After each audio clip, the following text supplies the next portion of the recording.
Hey guys, Infidel1258 here. Today we're going to get into some rank grind, and I am going to be featuring Nidhoggr. I'm going to be trying my best to play Dragon, and I'm going to be featuring Nidhoggr as often as I can. I rented it for 48 hours. I have a level 3, and I'm trying to decide whether or not I need to buy a level 4. I think it's pretty powerful, but I'm still feeling it out, so we're going to see some hits, and we're going to see some misses for sure. Let's get into it.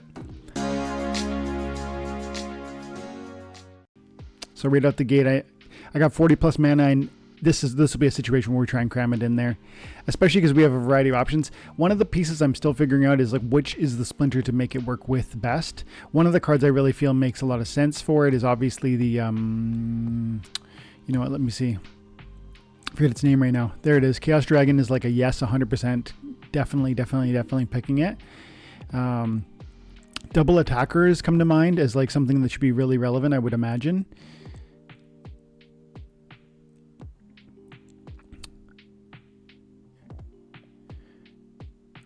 I also think, I wonder about the combination of recharge with execute. I'm not sure if that'll proc, and I'm really curious to learn. Like if I go nuclear with the Sudi Shaman on a recharge shot, will I shoot another time? I tried it once and it didn't proc. That doesn't mean it won't proc, but it didn't proc. So, you know, I'm not certain that that's the play, but let's keep, we got a minute here, so I got to field my team. Put somebody out there with that's low mana since I'm running out of mana. We need to see, we're down. This isn't going to work because I need a proper tank. I guess I could go, you know, Vroz in front and just let him die. And you know what? We're going to switch things up a little then. If that's what we're trying. We'll bring out a res. And then that means I got more to play with. I like the speed, but then I got 5-8 left.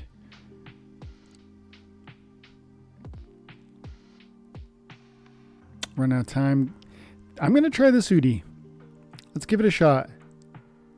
I'm nervous about sneak attack, but see, this feels like I'm reaching in the dark a little bit with this Ruz in the front. Good news is he's probably going to be too slow to hit me, which is nice, but the magic will kill me, and that's fine. That's what I actually want. He doesn't have a sneak. He does have a sneak, but it shouldn't kill. Does he have any weaken? I'm quickly analyzing like who's going to die on my team. Like if there's a sneak that's going to kill the assassin first, then that changes things possibly. Like if I put 2 speed on the Naga assassin and he had a sneak play, that'll be really helpful, right? But we definitely want to go execute because Chaos Dragon it's so powerful with that guy. And then I think we go something like that. But I'm willing to pull away the 2+ and put it on the assassin. Yeah. I pressed battle. You better have. I hope my tactics went through there. Let's find out. 2 extra speed on the Naga should mean some evasion, right?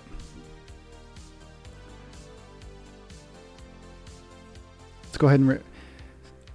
I find this happens, if you don't hit your tactics submission like with time to spare, there'll be that little bit of a glitch where it might have a hard time.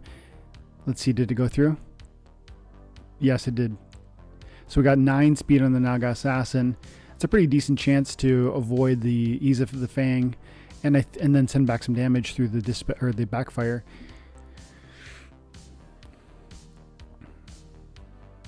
And I really wanted to see what would have happened with the Sudi Shaman, but your recharge is interesting, but at the same time, like you're hoping, right? You're hoping that it's going to proc. It would have been really interesting, the conjunction of Giant Kill with recharge with execute, because he is going to shoot here, and it's a 10+ mana monster. So it would have been triple, which makes it 6. 2 times 3 is 6, and then times 2 is another 12. We just would have probably just nuked him, like even if he's full health. Second round. I don't know if we'll see what happens. Wow, that's quite a shot right there. And then we get a buff and a res and a buff. We're doing a 5 bomb with an execute with a blast. Oh, the dispel. That's okay. Look at that 12 nuclear missile. The afflict hurts because he's gonna. Oh no, we couldn't quite proc and execute on the blast, but I think maybe we're okay. Yeah, boy, the execute over here, doing work. Let's go. Let's go. I was up at 3560, like kind of chasing champ. Not there right now. Modern's tough. I'm missing a lot of key pieces. Mantaroth, Grimbarden Smith, Tofu. Modern's tough, man. Trample. Everybody's got snipe and range can work. So we could lean into range if we want. Trample's interesting, but what would we do with Trample? I could bring Lorcus and force feed Trample into some people. I just don't feel like 18 hit points, 18 mana is enough for that to really work out. Like, what would that look like? It'd be something like this, and maybe we would go here. I've got if he plays magic, like, it's just not going to work. I could try. I'm kind of slowly convincing myself that this might work. I think I need swiftness if I'm going to try this. If I bring any archery, it'll be sniped down, but it's almost good to like create an archery distraction if they bring archery, because otherwise it might be attacking my Pelacor Conjurer, right? So I think we could, we got triple sneak. We're a little on the slow side, 4, 4, and 2. We are, I have to imagine my opponent's going to bring some speed manipulation. 4 and 5 is not bad. We give trample here, maybe. I don't do Lorcus an awful lot. The alternatives would maybe be just going magic with green is where my head goes, or archery with the green. There's some solid archers over there. I'm going to give this a shot. I don't love this play. I feel like I'm just really light, and I do expect a counter sneak play. You went magic. Counter sneak or magic in my minds were the two ways. And he will, he's either going to nuke me with his magic, or I'm going to dodge and stay alive. But no, he'll have 4 damage over here, and he'll hit his shot, killing me. Unless my dodge procs for 25%, right? We'll see. So I don't see pulling out. I think I got to change my strategy. We got to go. The trample could work, but even if I hit my shots on the giant, I'm not likely to go into some crazy trample. So I think we go something like this. We're bringing Life Leech into it, and I gave it over here to Nidhoggr because he is going to hit some shots and he is going to steal some life, and that's going to be meaningful. This will be one of my reasons why I win if I win. But then Pelacor Deceiver will steal some life against the Hill Giant, and at least on turn 1, stealing 2 life, maybe 4 life if I get to retaliate when the Hill Giant comes at me. And so trying to just, I guess, protect myself a little bit, because this magic's coming down, will come for Pelacor Deceiver immediately after turn 1, or even in the middle of turn 1 with these guys. So I think I'm in big trouble, but let's see how the execute ends up proccing with respect to Nidhoggr. And the armor too, or rust. Oh, rust would have been, that's a huge dodge. And we execute proccing, everything, let's go. Turn 1's going to Cunningham. Okay. And he stunned me. You're like, the flight didn't work, no retaliate, and a stun. That ain't good. Now, he could duck me. Yep, that's a huge dodge from the Regal Parrington. Huge. Might have just changed the game there. Honestly, that is a huge, that poison landing too, by the way. Craziness. That's probably all we needed, because now you die in poison, and I'm not poisoned, so the life leech from the Nidhoggr, while perhaps not critical, putting you in position to have success in late game with 13 hit points on the Nidhoggr.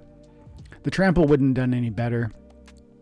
It feels like maybe just Lorcus wasn't necessarily crucial to that play. But having said that, Lorcus gave 1 melee buff to my Nidhoggr, which in round 1 nuked the back line. And this, by the way, the Chaos Agent might have been the unsung hero of that battle, right? I said before we launched the team, I need to put in a snipe target, because my opponent, if there is any magic attack, that would be the way to kill me, because my front line has no void or no void armor or anything to sort of become resilient against magic. And so we threw the Chaos Agent, and we got really lucky with that 25% chance to dodge on the Parrington, which wasted his shot and, you know, created more delay for the front, or more security for the Pellicore Deceiver. So got 2 wins in a row. Let's try and make it 3. Still can't pick Dragon again. So sneak, you know, I think my last 2, I think I played kind of focused on Magic 2 matches ago, focused on melee last match. With the Super Sneak, I'm inclined to believe that he's going to expect Night Stalker with the Death Team. I'm going to try and go Magic if I can. What do I think?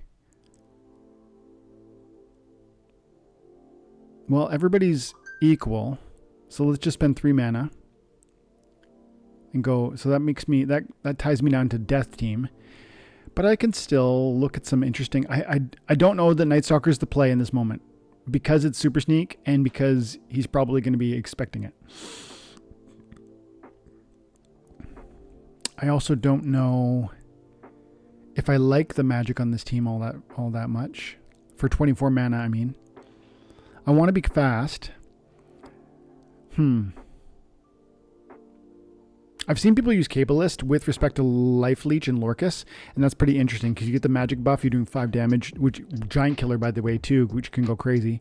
I think I might have to switch and go over to Lorcus. Or I don't have to, but I think it might make a lot of sense. And then I almost might want to bring Weaver, because I'm gonna try and put Cabalist in a position to Life Leech. I think. You know what?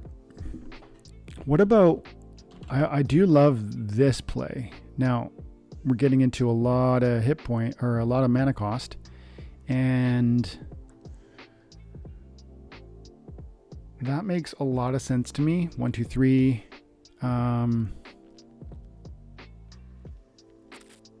don't know. I think maybe there's just a lot of the trade-off was, this gives me way more hit points than the other play I just tried, which I think I like.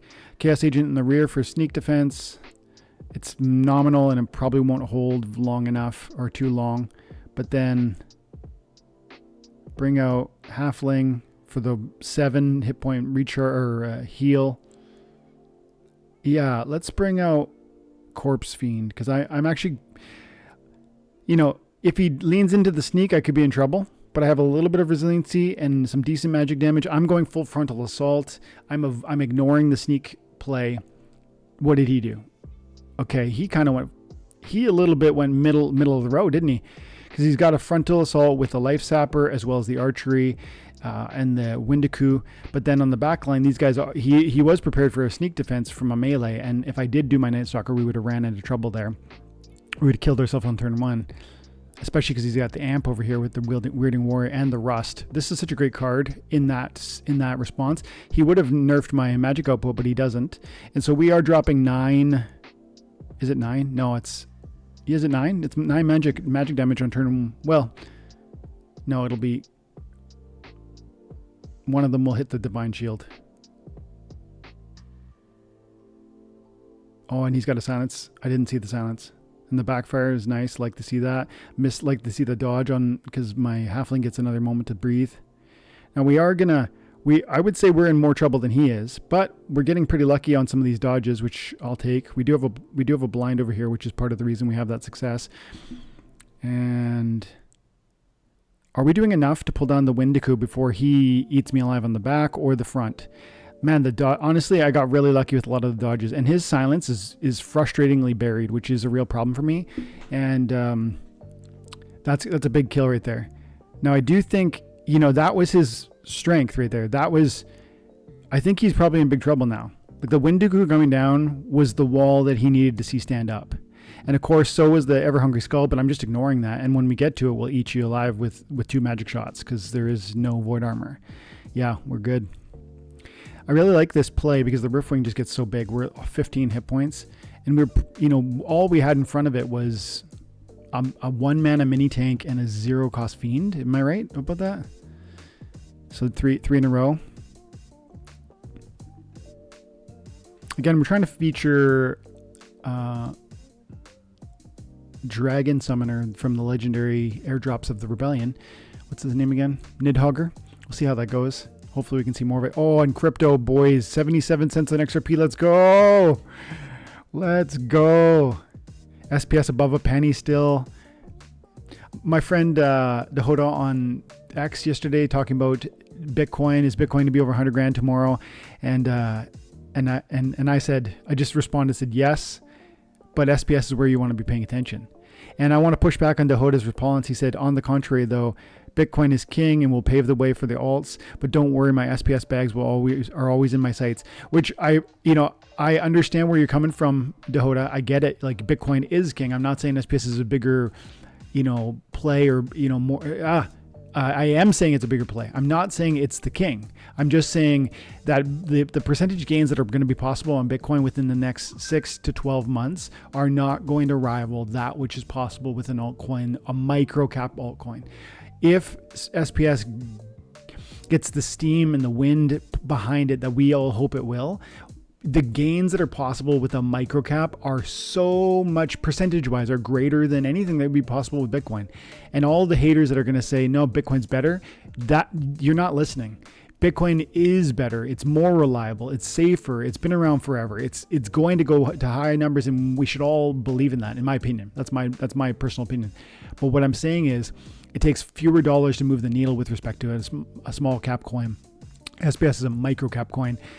Millions of dollars would just break the numbers and your understanding of what SPS is. And so the fireworks that are possible with something like that are way more impressive than the fireworks possible with Bitcoin.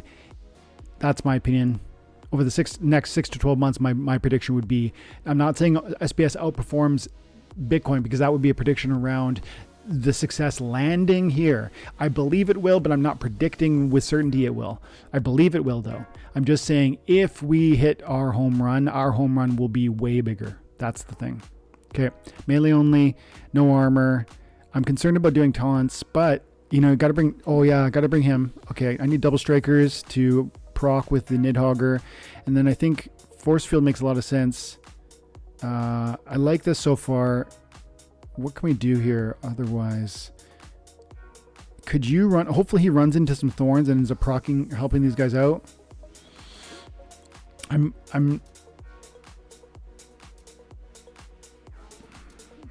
be interested in bringing some. I don't know what I would change. Like, I want the double strike from the execute. I want the Archimus for the force field and the enrage and the halfling. But if I didn't take Archimus, who could I take? Is there a better choice? That would I've got 12 seconds too.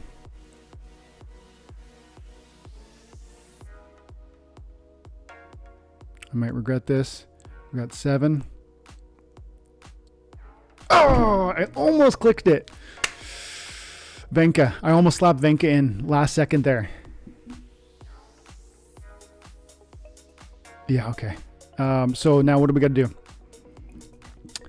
The reflection shield makes the blast largely irrelevant, but the execute is really significant with respect to Drybone. Drybone has archery, and I want both of them to hit. 2 speed is not enough. 4 speed is better. 3 speed is not enough. 5 speed is better. And I think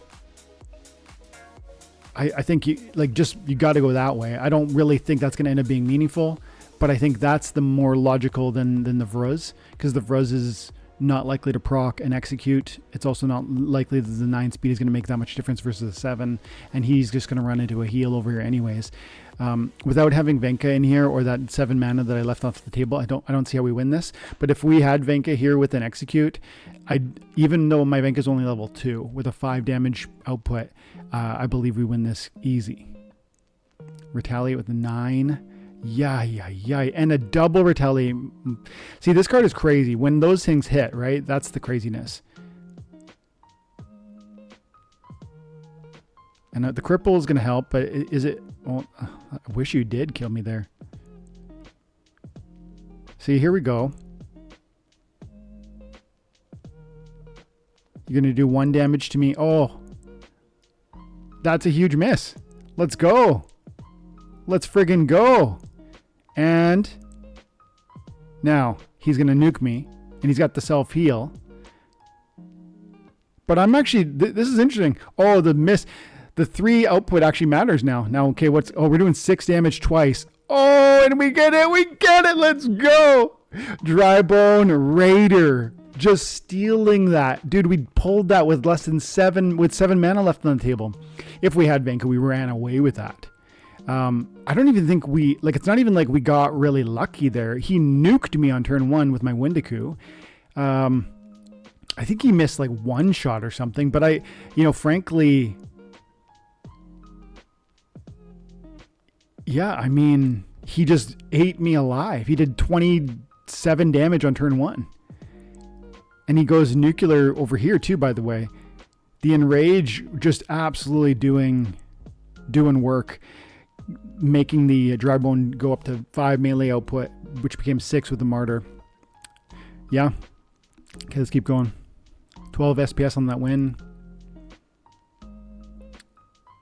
If you guys, by the way, if you're watching the channel up to this point, you already know that we do this all the time. But if you're new to the channel and you're just checking out what Splinterlands is, because I think a lot of people are going to be checking out over the next weeks and months. I think SPS pumping is going to change and transform certain people's attention to this game. And I think people are going to show up asking questions. And so if that's you and you're listening right now, first of all, maybe like and subscribe, because I cover Splinterlands all the time. But otherwise, if you want even more daily content, I do have a members only section which supports, like, I produce weekly lives for those guys and, content and posts and stuff. So if you're interested, check it out. Okay, Fog War, Counter Spell, odd ones out. We're definitely going Nidhoggr again. I am going to do Nidhoggr to my detriment. Like, I'm going to do it even when it's predictable that I'm going to do it. I really like... I don't have a max Runic Skyclaw. There are some cards I'm realizing this about lately. Like, I'm blown away by that right now. I really like the idea of Nidhoggr with Piercing, because Piercing is going to punch through any little bit limited armor, and that's more likely to then proc the charge works in Fog of War, so we're okay there. I like the idea of the Piercing going to work through any armor that's standing there, and yet you still land the nuclear shot. Again, tempted to try Gobson to see what would happen in that case. It would need to bring him down to 2, but then I don't think that's worth it. I just think firing every other round, the ideas are interesting, but it just doesn't make enough sense.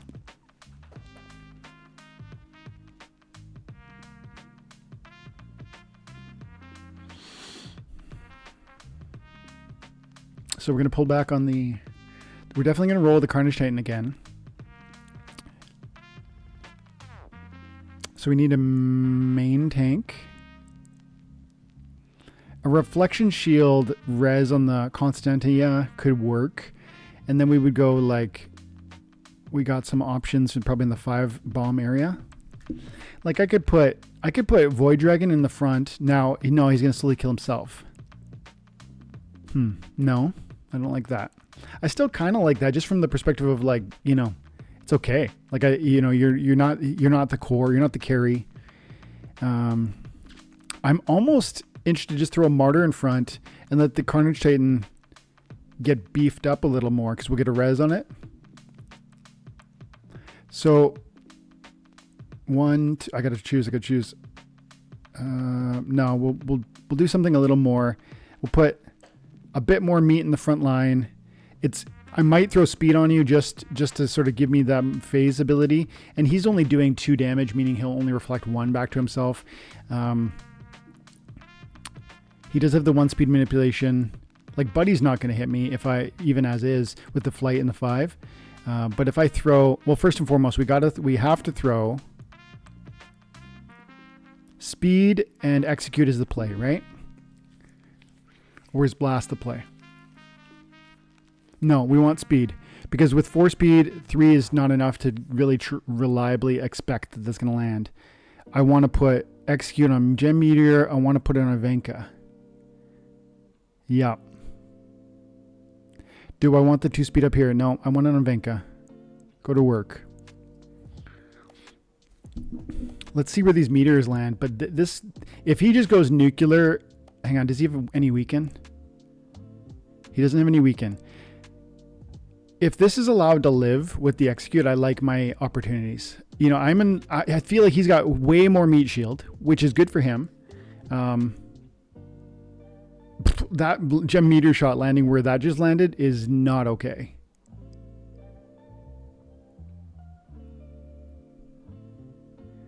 And that miss is annoying AF. Honestly, I did forget about how the taunt was going to proc the Venka. That was my bad. And the scatter shot, though, doing what it needed to do. And that's huge. That's huge. Now, will I land my shots here? That's a huge 2-1 execute. Oh, let's go. Let's friggin' go. The execute putting in work. Nidhoggr pulling this one out. I got a kill from an execute from the gem meteor. I got a kill from an execute on the carnage. Titan. So we got at least 2 execute shots. 3. We got 3 execute shots. Gem meteor with the speed, the scatter shot, and the execute are all. I love that, and the piercing. I love that combination with Nidhoggr. And I feel like this is what trying out new summoners is like. You like go to the summoner and you say like you're trying different things. You're like, okay, well, piercing makes a lot of sense. Like I said, okay, fire and regret. So we are going to do it again, but we'll lean into magic probably. Unless there's a real melee play. But again, which splinters do I want to try? I don't really know yet.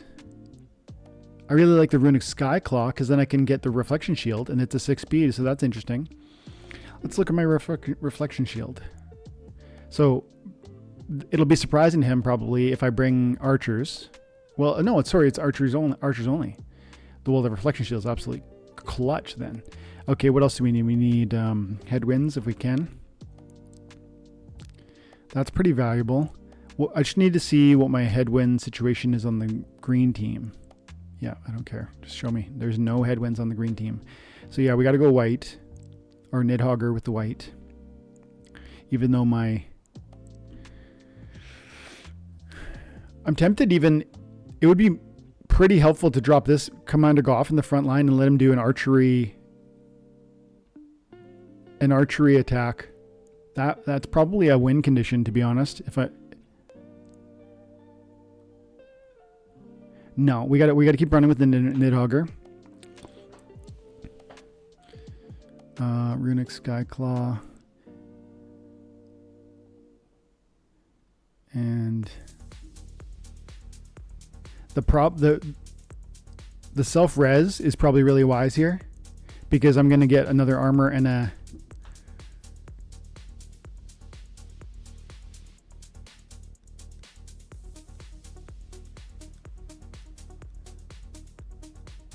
I'm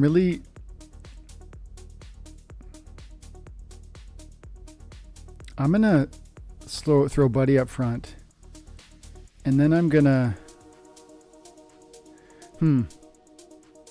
he's gonna kill himself, or my Venari Marks Rat is gonna kill himself, proccing the dry bone. But is the dry bone gonna die before that happens? That's plausible. That's possible.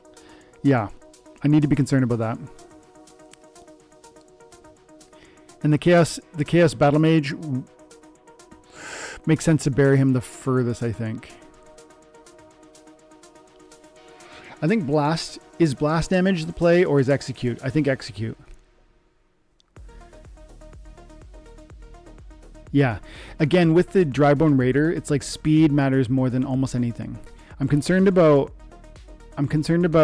how this magic is going to just keep eating away at me. I'm concerned about how this poison is going to be a problem. I'm concerned about this blind. And he's got the close range, which is not the hugest deal, but the thorns damage is even a problem. We do want to go... I think that's the play. And Runic Skyclaw is not going to kill himself because of Reflection Shield, but the Chaos Battle Mage will kill himself, but then it has the self-res. I think that's the play. He's going to get a Bloodlust on my Venari, which is annoying. Or will he? Maybe, maybe not. Yeah, probably, because the magic... Well, maybe not. That's a big kill. The cripples are irrelevant, actually. I was going to say meaningful, but they're irrelevant. Love it. Love that miss from the acid shooter. He's gonna thorns kill me, which is lovely, lovely, huge. The speed is just carrying right now. Double straw of the 8 damage and 2 cripples. There's 4 with the cripple, another 4 with another cripple. 8 damage on this, which is his last bastion, is pretty damn powerful. And then we have a self-reviving archery tank. I think we're good. I would love to see. Yeah, we're good. The Runic was the carry card. I mean, lots of my cards contributed, including the Drybone Raider, of course, but the Runic with the Reflection Shield still at full health. Even if we went one card versus one card and neither of us are firing, I'm winning that because of the, I have more hit points and it's going, I'll win round 20, 23, 20, something like that.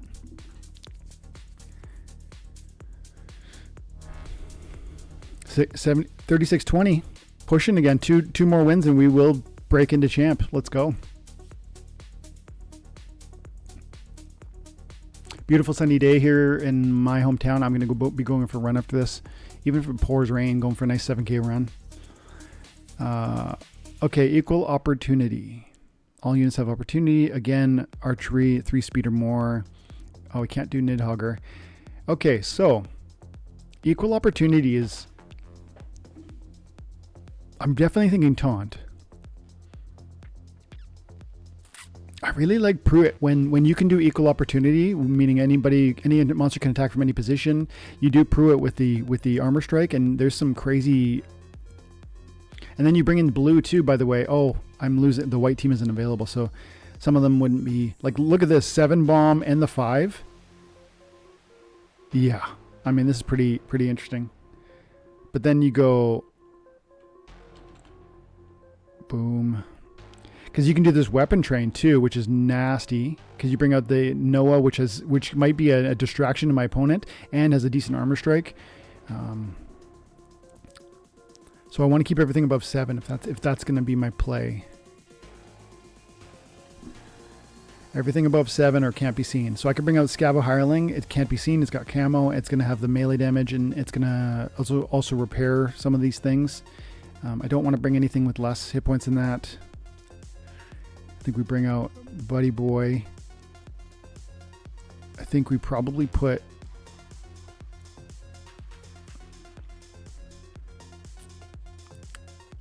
Who are my camos? Where are my camo guys at? I don't think any of that's helpful.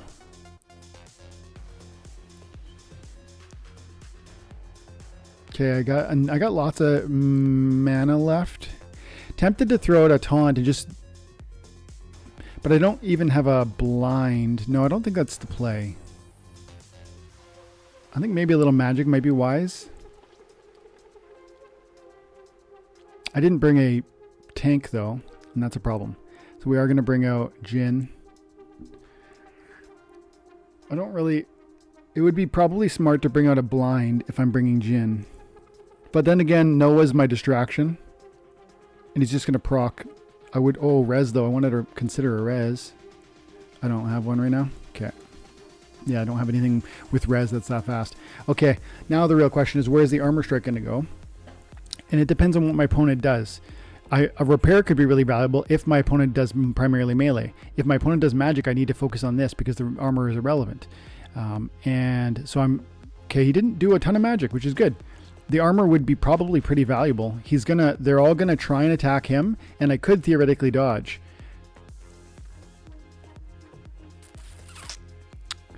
And we're gonna come at him. I think I wanna put my armor strike on Buddy, because he's gonna put in the most work. He's gonna be alive for a long time, and his armor is available. But also, Runemancer is an option. It's a bigger shot there's more damage being done with Commander. So we go that way. With opportunity attack, we are going to focus fire his Mark Strat, and then we'll come over here with this Coastal Sentry, and then lastly the Pirate. Or actually... But I like that we're not going to be coming at the Archmus Bear primarily, because of course the force field would be annoying. 8 bomb on the Mark's Rat. 8. Yeah, that's helpful for you, but I like the Enfeeble too. I haven't really featured Enfeeble at all. Commander Slade has the Enfeeble. No dodges successfully. from our, but we're okay with it. This is no other Jost is here to be a distraction. We don't actually need him to stay alive for us to win this. Yeah. And the one thing that I was really more susceptible to would have been a full out magic attack. A full frontal magic attack would have probably been a real problem for me. But he didn't know. He messed around and he found out. One more win, boys, and we're into champ. This is a card that I think is not featured enough. It's a rare soulbound reward card, and it's just crazy. Like, I mean, especially when you can pull out this exact play, because it comes fully equipped with like a crazy amount of armor. But even regardless, when there is no magic, it's interesting because it has dodge and has a high speed, has the armor. It's a powerful card in many contexts. And maybe its weaknesses are its strengths. Like Commander Slate it costs a high amount of mana. I think it's a giant, and therefore you're susceptible to giant kill. It also has 5 damage output, which is amazing. But then, are you running into a force field? And so, when your greatest challenges are your biggest strengths, you know what I mean? Like you're hitting too hard, so the force field procs. It's like that's a good problem to have. One more win and we make champion. We do it right now. We're going to keep playing regardless. We go on a 7-game lose streak. We're just going to keep playing. I'm going to try and play all my energy right now. We got 18 hours till the end of the season. Okay, Buddy's been going blue, green. He's got tofu, so I got to be worried about... Okay, green's not available. But tofu is... now there's life. Okay. So I don't need to worry about tofu. We'll probably need to worry about Kelia. I don't know what you got with the death team, but... Heavy metal is one I haven't fully figured out either. Only monsters with units with armor will be playable. And so that radically transforms the whole selection screen. I just played Pruitt, so I won't do that again. Archery can fire from the first.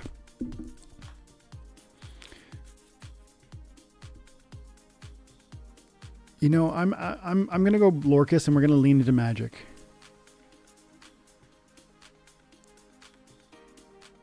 I actually thought we would have way more options than that, but with the armor, the heavy metal just really changed what I was able to do there, and I don't like it.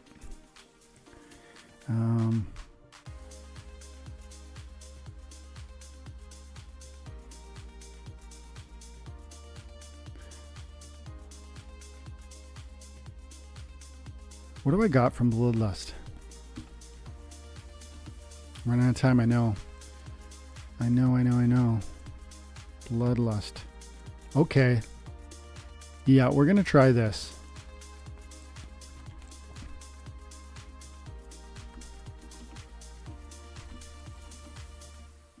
Okay.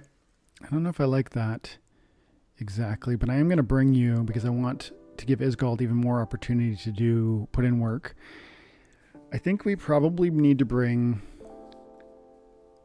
What about if I lean into my op? Oh, yeah. That's interesting, but you're probably not... I don't like this play.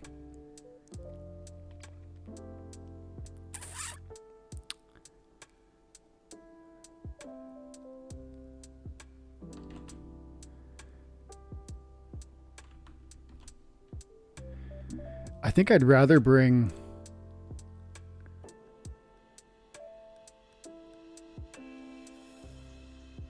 Oh, 7. This repair could be really huge. So could this res with the Inspire, by the way. Yeah, let's go that way. I'm nervous about the Rooney getting victimized by a sneak play, but you know, there's not a ton of sneaks. There's with the armor, with the heavy armor play, that means that the Uraeus, which I was going to feature but didn't, could come against me. Oh, it looks like my opponent didn't play his team because we haven't loaded up yet. And so I think we might have just made champion in the most unceremonious way possible. But I was saying, if my opponent did a Uraeus, then, or a sneak play, I could be vulnerable. Did they drop a team? Yep, they did. Okay. So the Retaliate could go crazy. The Bloodless I'm not particularly afraid of. This is concerning because, again, like I alluded to, 10 mana is giant killable. Giant Killer is going to make you hit for 8, and then you are going to give a repair on your Demon Shark, which is itself a beast. But then if I hit my shots with the op, and this is a nice distraction too, by the way. This has got the 6 hit points, and so does this. And this is putting in work. So we'll see what happens, because if we bring down Demon Shark before he gets off 5 retaliates, I like my chances. The Enfeeble too, by the way, super important Enfeeble. Love that we pulled that one out of the way, but it's largely irrelevant. We get a res off with the 7, and he's not. Jeepers, dude, for real though. And he brought. Oh, I see what he did too as the Cryptic, and so. But we're gonna proc our Bloodless, aren't we? Oh, he got an armor. Whoa, dude. The armor and. Yeah, I mean it's over. I lost that because two things: Cryptic and that repair monster. And I almost brought, what is he called? Swamp Spitter. Swamp Spitter with the repair, really supporting the Demon Shark. Simultaneously, the distraction of the Wily Coyote. Of course, the USEP put in work, but it wasn't doing, like, every round the Swamp Spitter hit for 8. But then Cryptic was really contributing in terms of, was it enfeebling? It was, I don't know. It was like pulling away. It pulled away defensive stuff from Slade, I think. Either way, I don't know if I would have. I liked my team, you know. I obviously didn't work, but okay. Equal opportunity to holy protection. Oh, we're going. You know it. We got dragon. We're going. Put the Nidhoggr in. Put me in, coach. Okay, so we got to be worried about this. We can't leave monsters. We can't bring in like a Jin apprentice and then expect him to be alive in round 4, because the opportunity is going to make him, unless we build a team where that is going to happen. So right now our lowest is 8 hit points in terms of an attraction.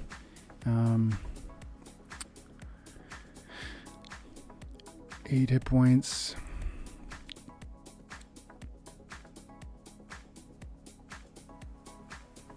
What about Void Armor? Void Armor is an interesting play because you end up being a distraction. Like Jin Venari Heatsmith could be an interesting. I don't know if I like him out there. I almost like him better in the back line to be a distraction. But then who are we putting up front? We're running out of mana pretty fast here. You know what? Something like this is interesting for distraction because it's a 3 mana or 3 hit point taunt, essentially 3 hit point taunt, and he's pretty evasive even. I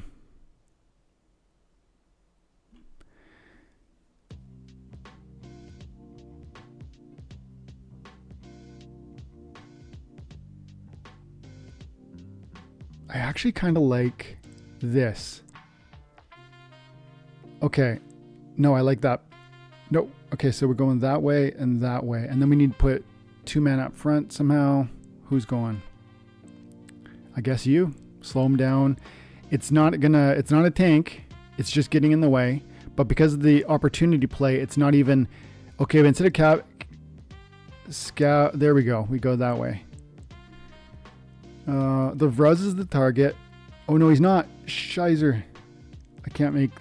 Yeah, I got to go like this and pull him out then.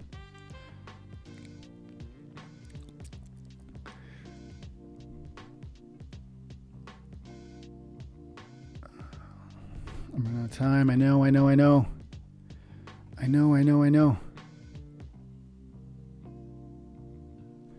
Okay.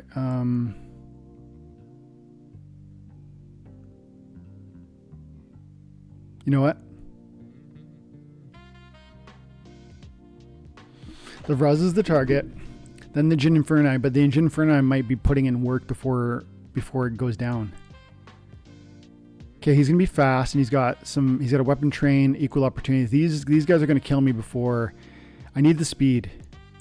So we put a speed there for sure, and a speed there, and then we put a speed there. A speed with an execute. Death blow is not relevant. Where's the opportunity attack? We're going to be focus firing on his martyr, which is like almost, in his opinion, good. But then blast is interesting. No, we need... Yep. This is my play. If I win, this is it. Now, I know I'm weak and susceptible to... They kill me and they immediately kill him. But we have Divine Shields, and he doesn't have blast. I think... I'm predicting victory. That's what we want. And now 5 bomb with an execute. And then execute right here. Boom. And yeah, he likes it because he gets the martyr off, but he doesn't like it either. You know what I mean? It's both. And now they are gonna, yeah, and that's a shame. But an execute. Let's go. Oh, dodge. That execute would have been huge because I would have just avoided a double strike from the 6 bomb, which is a problem. Yeah, that's cool, but I could be. I think if he poisons me right now, I'm in big trouble. That's a big problem for me. Like I guess I wouldn't have died either way. Or sorry, and he's gonna hit me for 9, and he poisons me on turn 1. He fooling around. Wow, honestly, like the speed manipulation on his part was critical because he ended up attacking first each round, and he dodged 1 critical shot on the Coastal Sentry, which ended up, yes, I killed him, but then I had to waste another shot on him. And where would that 5 bomb blast have landed for my Chaos Dragon if I wasn't shooting a 1, if we had just finished the Coastal Sentry instead of almost finishing it, the prior shot. Okay, we need 3 solid wins. 20-20-40. 3 in a row right now, and we're in champ. We're on a 2-game skid. Okay, so Shades of Grey, Super Sneak, Born Again.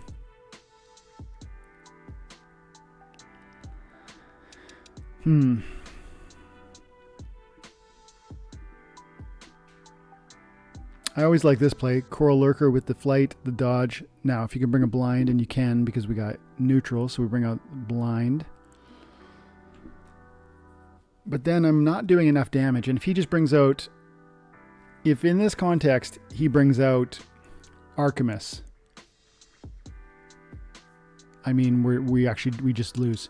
Now, Halfling Refugee theoretically could put in work on the rear with the just kicking away at the rear. But then what do we got? Like, what archery can I just throw down? Like, if I just really went archery to lean into... You know what? We're going to just try and play...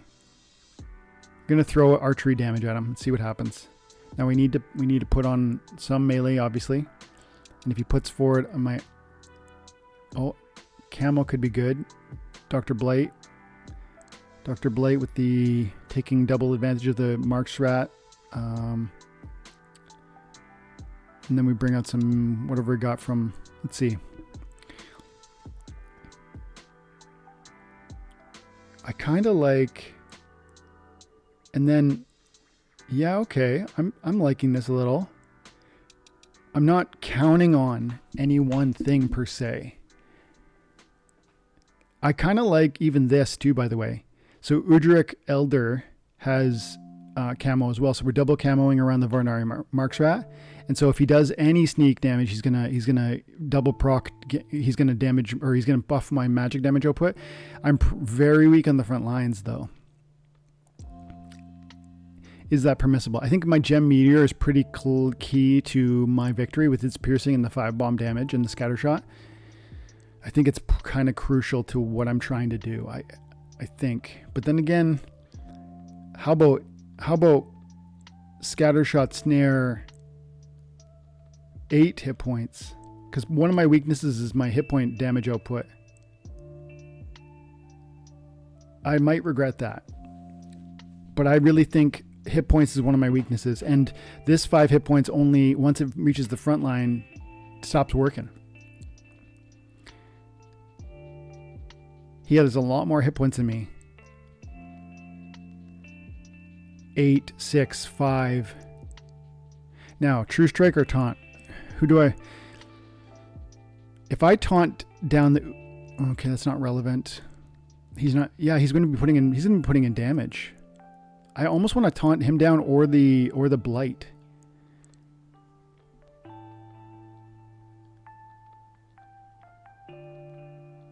Yeah.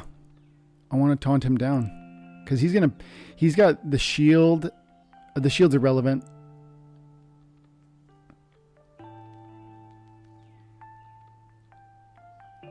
Dr. Blight. I might love to see a scattershot land over here. Scattershot magic from Chaos Adjutant. The camo putting in work. My Dr. Blight's gonna be jacked before it all said and done. That's a huge kill. I know that he's going to get the res, but man, all these double reses from the rebirth will be really problematic for my opponent, Dr. Blight. I think that was the right play.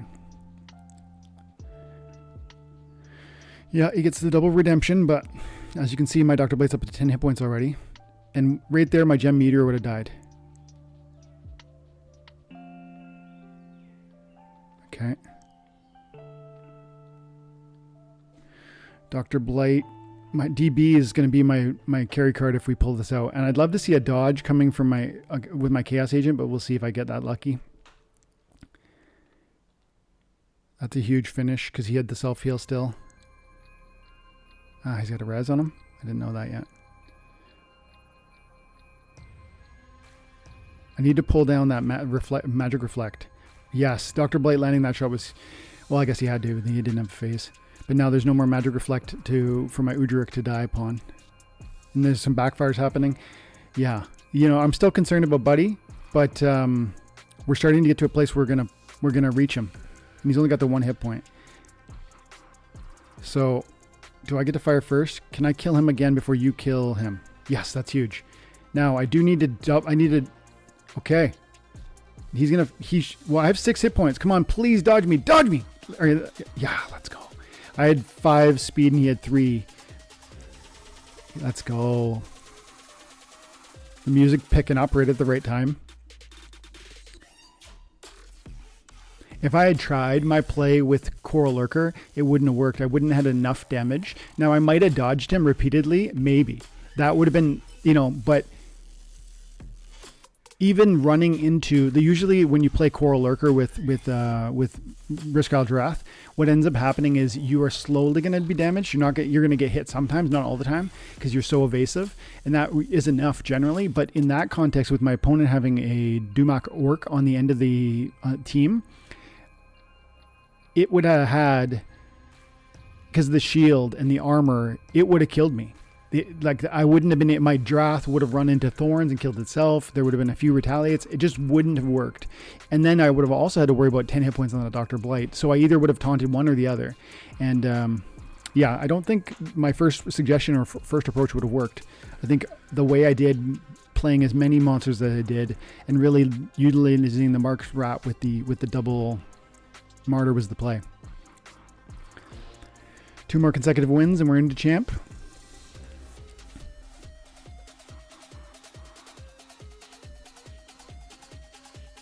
Say hello to Pooch. Mila. How you doing, Mila? Looking good, girl.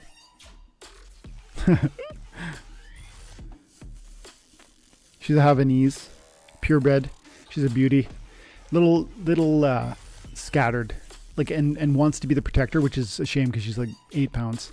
Soaking wet. Equal opportunity, weak magic. Oh. We could do dragon, but I mean, what would we even do?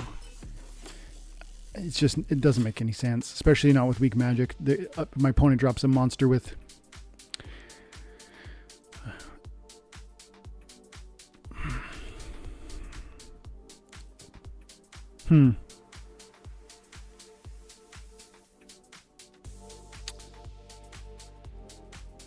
I think everything's hitting. Is that right? Is that everything hits? Yeah, aim true.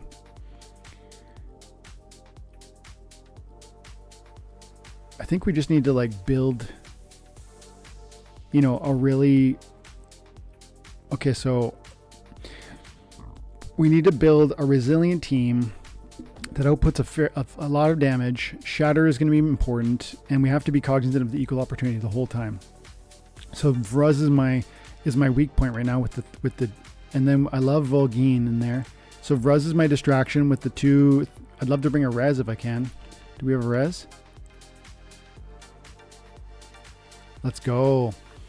So look, this is interesting. I've got, if there's some way he's bringing a blast damage, I'm healing my Pelacor Conjurer. I've got Reflection Shield over here. I've got a res on the Vruz. The Vol'gin's a nasty little one. A triage would be huge. Even if I got rid of Naga, if there's a triage that could stay alive. Now I know there's this one, but with the 3 mana, with the 3 hit points, I got to be worried about coming down because I'm worried about running into Thorns damage or Magic Reflect. I think this is actually going to be really crucial.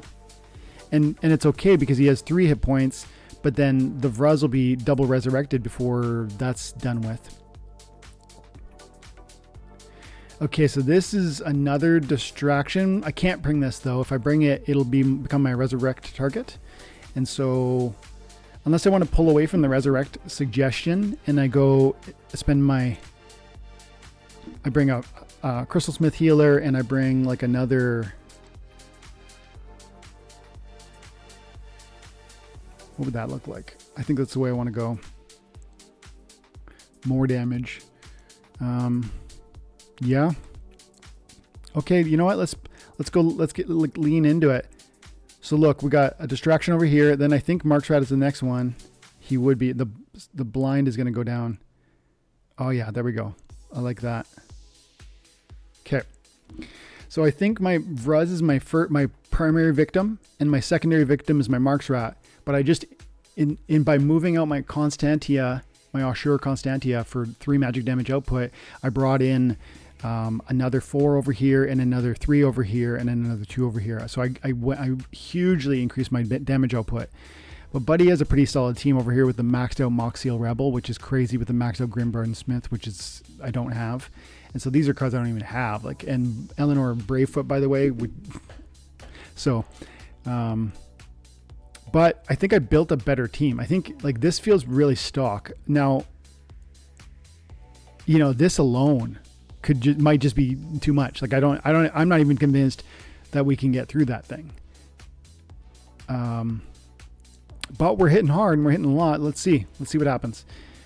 I almost want to see like 1 or 2 dodges. Oh, you got the magic damage that's going to go. My bad. It's not. Yeah. The Shan. Boom. And we're getting life leeches over there. So now we're proccing a distraction on the Mark's Rat, which goes down right away. We're doing a lot of, see, like, and we got life leech over here, and we got scavenge over here. Are we gonna rip through that Grimbarden? He's got a lot. Oh, he's hitting so hard, dude. Like, honestly, if I could have even escaped with 1 hit point there, we maybe pull down. No, we wouldn't have. We needed at least another full round of staying alive. No. I mean, Grimbarden Smith is like a ridiculous card. I don't, I threw pretty much as much damage as I possibly could have done. I threw at him and it was not even close to enough. Like, I mean, I needed another 7 damage output. I needed executes. I needed blast. I needed, right? Like, and I brought big hit points too because of how I built it and with the repairs and the scavenges and the life leeches.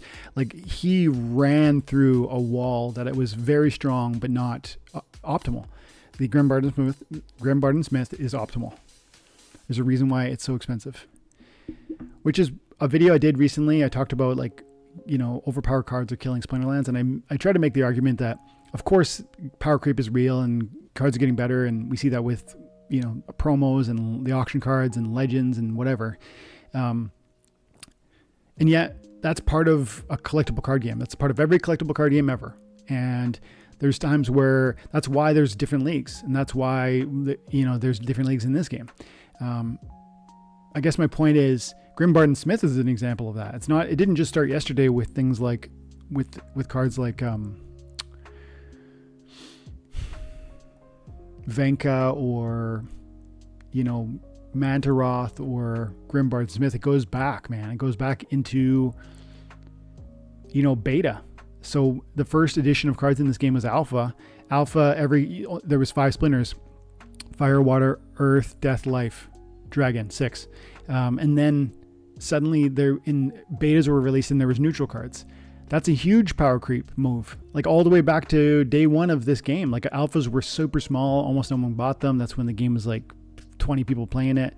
The betas came along because the alpha sold out, and betas literally replicated the old cards. Like it was like doubles of the old cards with slightly new artwork. And yet oh my goodness, I'm running out of time. But then the betas brought in one new thing: neutral cards. Neutral cards can be played with any splinter. That's like a gigantic leap forward in sort of power. And so it's just part of games. And we just, a little bit, we're complaining, you know, we're frustrated we don't have the new powerful thing. We're frustrated that our old powerful tools aren't working the same way they used to. It's less about what would be good for the game and more about what's good for us, I think, sometimes. Okay, Fire and Regret. Let's try and go. I don't think we can do Nidhoggr in this context, but I don't mind the idea of trying.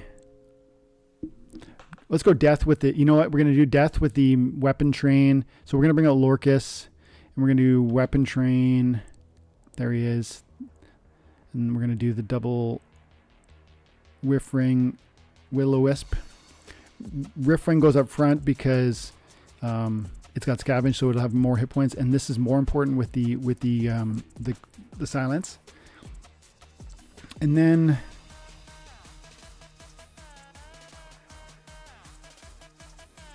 you know, I'm tempted to throw this out there. He's going to kill himself, but no. The Incendiary being 2 damage output per round is actually really crazy. It's really crazy.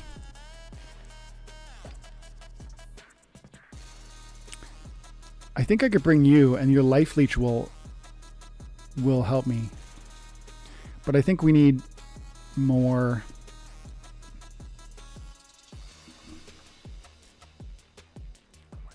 I'm not concerned about sneak attack, although it's possible, I think, with the water team.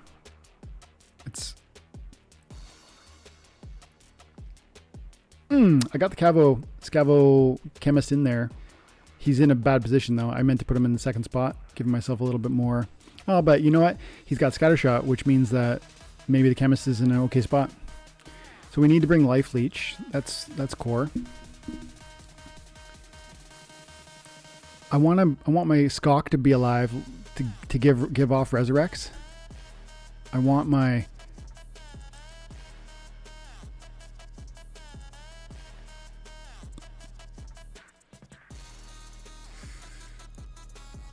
I think we need these 2 to stay alive longer for me to have a chance. Those are where my hit points lie. This is gonna nuke me. Like there's just no way to dodge it even. Like I don't even have a phase, and he's gonna stay alive long enough to just make sure that this is the win condition. I mean, my best outcome would be the Jin Inferni hits here in round 1, which is like irrelevant. There with a stun too, by the way. And he has the Void over here, by the way, as well. And the double stun, like this, he's got a scatter shot. What's going on right now? Everything's, he's got a scatter shot and everything is shooting at the Will-O-Wisp.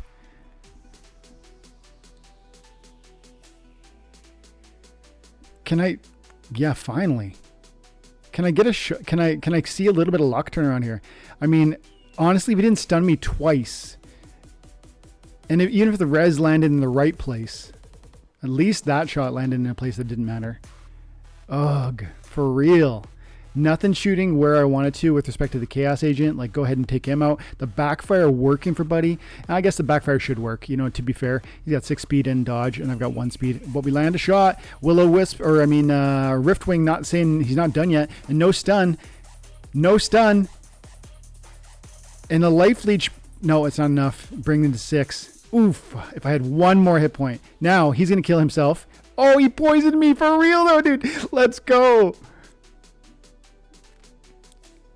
Okay. I thought we were 1 win away or 2 wins away from champ, but I don't think so. Oh, we pulled the loss in there. Yeah, I forgot about that one. Ran into the Grimbarden. Okay, so again, it's win-win. We need 2 more wins consecutive here. We got 3 more battles. This is the push. If we don't win these 2, we don't make champion this season. Okay. Melee only, 43. We do Nidhoggr for sure. We haven't done Nidhoggr in a few rounds even, which is kind of exciting because he probably can't predict me. So he's almost definitely, oh, he likes his blue, but he can't pick it. Okay, so I feel like Buddy's like outgunned too. He has lower soulbound reward grade. So I feel like this could be a bit of a gimme win. I shouldn't say that. I shouldn't say that at all. You know, it's time will tell, but all units gain true strike. Okay. So speed actually could be really crucial, but we're about the Nidhoggr. We're trying to figure it out. Okay, so I need opportunity is key. Opportunity and sneak are where my, oh yeah. Olivia the Brook, let's go. Okay, so we're probably coming back to white, but I need to see what my opportunity redders are. Like, how would this be with a 2 speed and an execute? Hey, like that is pretty sexy. Is it, and whereas the Olivia the Brook is a bit like, I'm hoping something will work. Yeah, we're gonna go red here.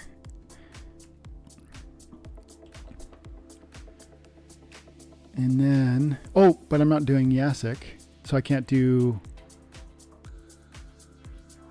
Yeah, I can. I go Nidhoggr and I go red. So that still works.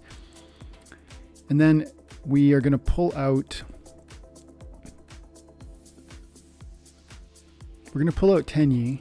We're going to bring in Scavenge Dragon Forger probably. I'm nervous about this the 4 hit points on the Mortius, but then we can be a distraction over here from an opportunity attack. I'm nervous about a sneak attack too, though. So I think I need to bring a taunt. Like I think a taunt, I'm not saying it'll stay alive. It'll probably won't. But yeah,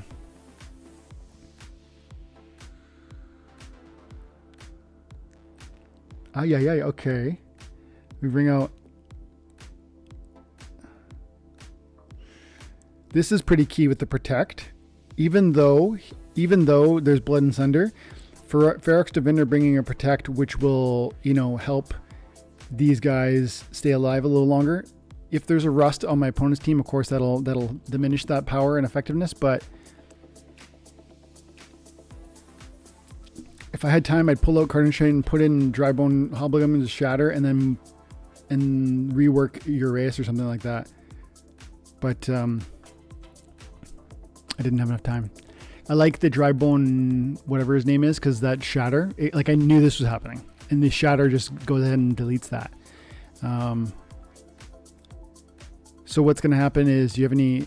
See, he brought up Drybone Hobgoblin, the Shatter, and he's got sneak. He's got a big sneak play over here, but the armor, he didn't bring a rust, so my armor is going to let Nightstalker put in some work.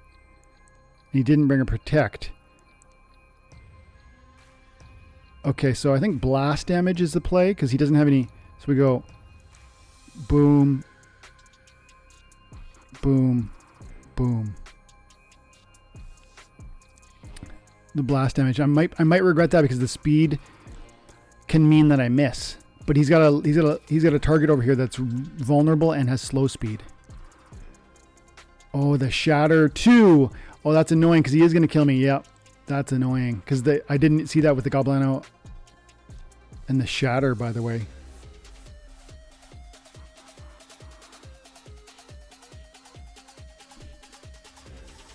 Execute. I'm not sure how Execute would have played out there differently.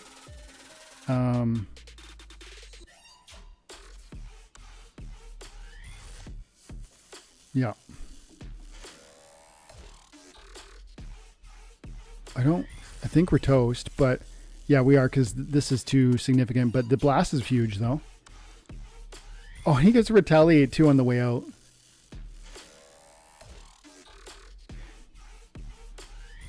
I do think blast gave me my bigger chance of impact or success. I don't know that the speed with the execute would have worked any better. Mind you, I'm not sure what would have happened if I put execute on my... I think I made a major oversight actually, because if I put execute on the Carnage Titan and then the Carnage Titan had been shooting at the Dumak, I think each shot would have been executed because he only has 1 hit point. Yes, he had armor, but so I think we would have done a quadruple attack with the Carnage Titan on turn 1, and maybe we would have got through the Dumak Orc that much faster. I was trying to use blast to, eliminate the backline and just kind of let the Dumak stay alive, but then the retaliates and floor damage and it would have been okay to have. And then I would have maybe got a blast shot off with the Night Stalker because he would have had 2 speed more. Yeah. I don't know if that would have won it for me, but clearly we didn't get it. Okay. Let's go. Okay, everybody's got...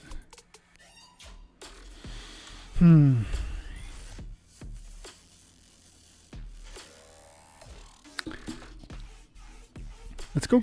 I'm going to go like just crazy speed.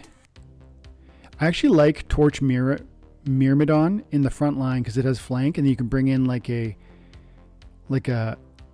Archimus Bear in the second line and let that do work, right? The having, just let it stay alive and do work.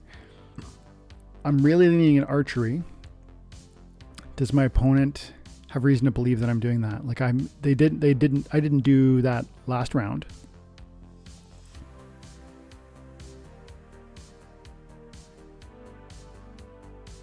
And the shatter can be so juicy too. Like you land your 6 damage output. I'm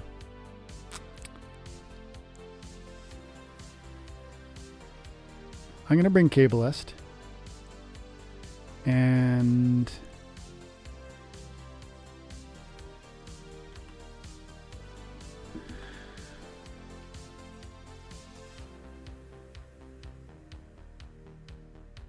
okay. So Drybone Megalodon with the 4 melee and the retaliate in the flank, or Myrmidon with the 6 speed. I think the 6 speed shatter is less irrelevant because I'm bringing a... Oh, I didn't bring him. Oh yeah, I brought the Rush Townsend, which is to say that the Rush Townsend is going to shatter, is going to hit for 5 on the ambush, which if I'm running into an armor in my opponent's front line, then it probably is going to get eaten. Archimus the Bear will be a problem for me. If my opponent is using Archimus the Bear, that's going to be annoying, although my Cabalist will put in some work in that situation. Let's give this a shot and see what happens. Archimus would be a real problem. Yes. Now he does have the dodge and the significant speed. He's got another speed over here. And he's got a taunt over here. Oh, that's irrelevant because this is the taunt. But I think we've got enough speed that we're going to hit our shots. We'll find out. I did bring 1 swiftness. If we go nuclear on Coral Lurker, I really like my chances. That's a nice big 5 bomb right there, and everything hits, and just Coral Lurker 1, 2, 3. Delete. Cabalist looking vulnerable, but I feel like we're sitting pretty... My Megalodon went stun in round 1, which is annoying, but still standing, still letting the Archimus stand in the back lines and put in work. I'd rather the Megalodon be stunned than my Archimus. And Megalodon did a 4 bomb before he walked out the door. And we got a W, I think. I can't see how. There you go. That's it. This Rush Townsend's such a crazy card. 5 bomb ambush. The only thing you can do is bring a force field. Again, his weakness is he hits too hard. Okay, one more match. Let's try and go out on a winning streak. Okay, melee from any position. Oh, we can do him. Let's go, Nidhoggr. Do you have him too? If you do, you don't show it. You're gonna probably play. You're gonna do this. You're gonna do the the trample with the opportunity, and you're going to bring the Bakjira, and you're going to bring the taunt. You're going to do something like that, but you're going to bring more melee damage output because of this melee and the weak magic too. Yeah, and you're going to bring, he's definitely doing the blue team with the weapon training melee. And so magic will be one of your weaknesses, and I'm going to beat you on it.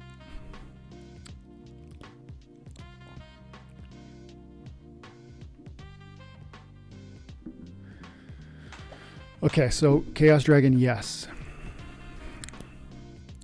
Probably Agor Longtail. Probably.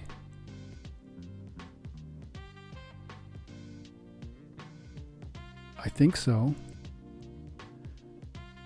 Now, Shatter is very likely something my opponent would play. And it's something I should probably play. Oh, yeah, I really like bringing Drybone. More than I like Captain Fellblade, I think. Yeah, I do. In this context, with everything that's going on here. And then we go that way, I think. So we got a taunt, which makes me like, yeah, I like this. This team feels solid. I have to be concerned about Giant Kill. I have to be concerned about Shatter would be powerful. There are some good giant killers too, like even on the red team. And even if I brought giant killer, I might enjoy it. That might be a wise little play. How about Desert Dragon? I haven't tried Desert Dragon with. You know what? We're gonna try it.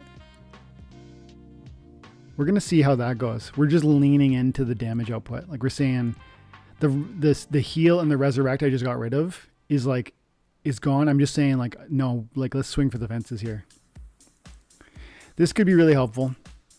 I might regret not having more giant kill. And even this could be more powerful than Agor. I would switch Agor. This is, look at 16. Oh guys, we're doing it. Boom, boom. We go, but now we lost our taunt, but I'm doing it.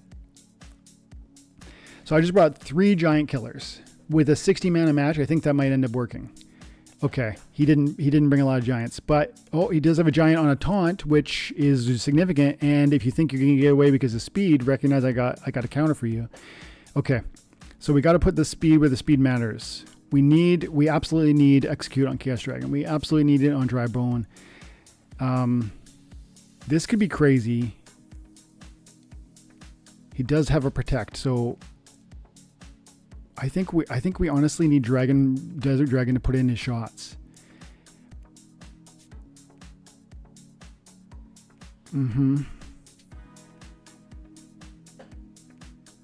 7.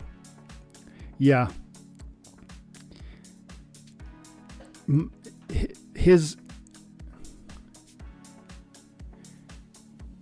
melee from any position is going to send them at my Legionnaire. And that's of course a problem for me, but do we hit our shots? Do we just go ahead and delete Coral Lurker with the Desert Dragon? The scatter shot too, what happens there? Do we hit the round 1, hit the Deep Lurker, proc we wouldn't proc an immediate. Oh, he got a poison on turn 1 there. The armor too, I forgot about that. Okay, holding ground. Landing shots.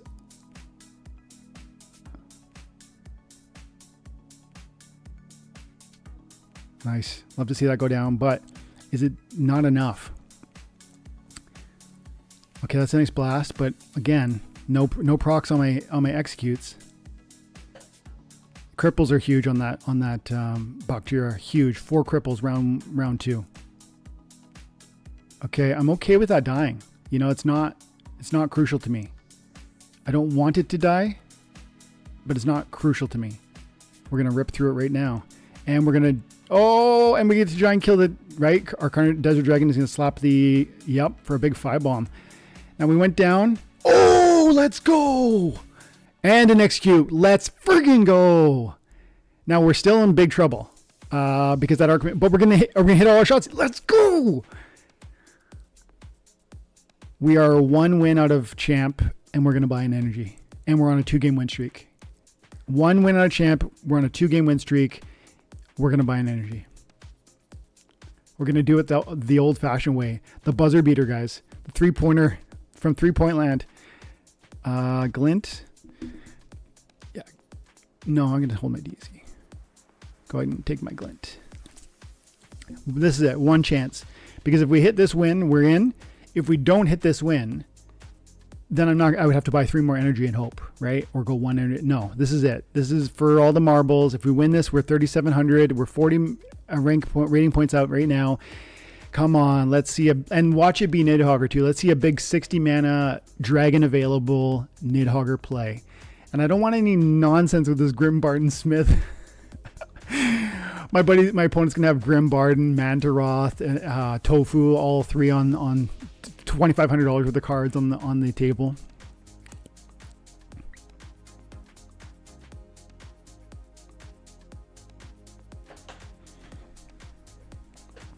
This is just like a point of pride. I don't even need, like, it makes no difference if I make it to champion.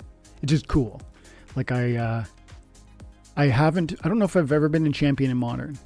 And so this is, it's cool, but, okay. So look at this. We got 26 damage, 26 mana with enrage, only archers and armor. A cane could be interesting actually, because it's a relatively low mana and it brings out and then he's got the runic skyclaw at level 8, which I don't, which has the reflection shield. He can't play black.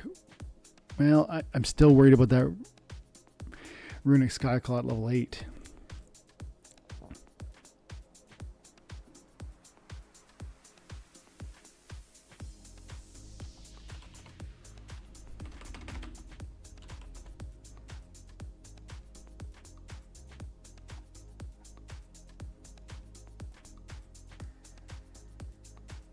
$20 DEC to pull out a card that I think is going to be absolutely crucial.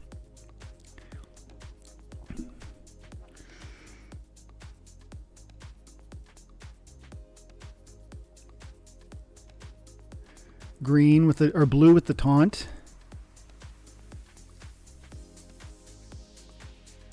We got to go dragon because we want to open up, and I think you got to bring Quixodevious.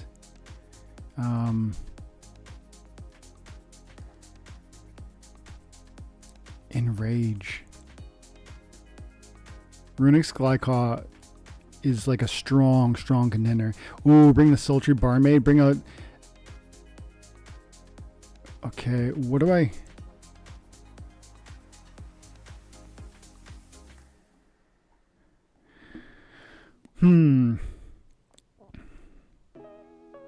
See, this is probably pretty important. Like it might be, I could probably do without the Sultry Barmaid. I could probably do without, Igor's just so little. See, I don't think we can bring the Wave Brood. He's probably going to bring the Wave Brood.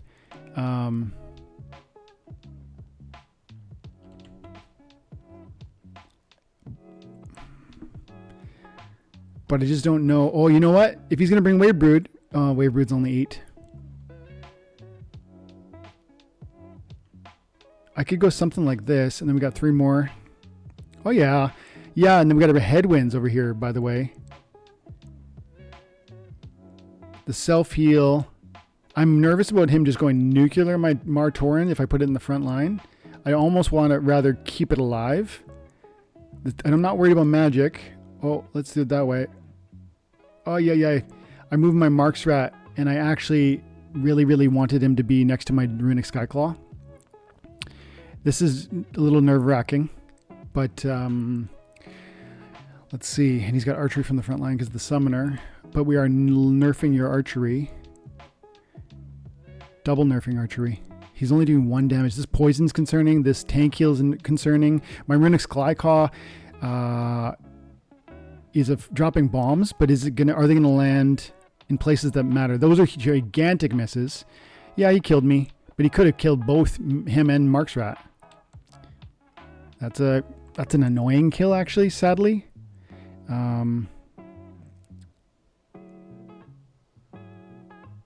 He's got the tank heal, and it's putting in work, but I don't know. Like, he's down to 4. He's going to get through my Mark's rat.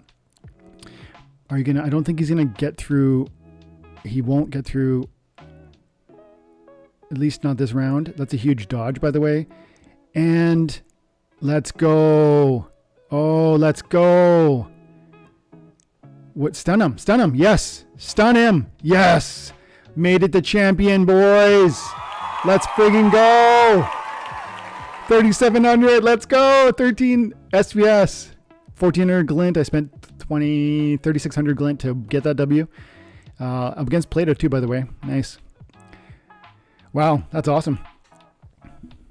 That's an amazing way to finish the video. I'm super pumped about that. One more chance. Unlocked. Modern Champion 3. And of course, we're going to claim the chests here with you right now. I played every single battle this game, this season. Every single battle in Modern, obviously by myself, no bots.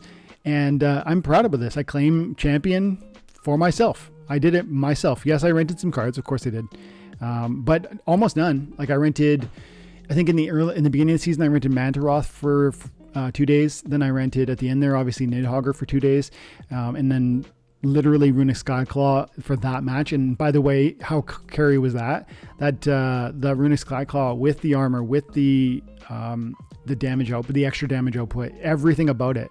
And that Mar placement, by the way, with the headwinds, it was crucial because it ended up having a huge number of hit points. It ended up surviving.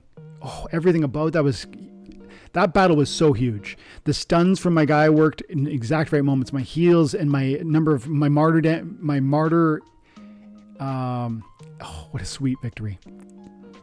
Let's get it, and then we'll finish up. Nice gold foil. No legendaries for me. Oh, shut up! Don't do this to me. Okay. Refugee. That might... I just need to check and see if these Kazi Conjurers or these Raffling Refugees... Halfling Refugee pump me into the next stage. Let's go have a peek. Item cards. Epic. Rebellion reward. Huh? What's that about? Because I just got one. There it is. Nope. So we're nowhere near level 6. What about Halfling Refugee? This would be huge. If we could squeak into level 5 here. No, we need 2 more. 2 more. And then because level 5 is the next hit damage output. Look at that. Going from 3 to 4 is huge. But look at this craziness. 5 damage output from a 1 mana monster. Anyways, I'm going to leave it there, guys. Thanks for hanging out. I hope you enjoy the content. If you do and you haven't already, hit the subscribe button. Have an awesome day. God bless.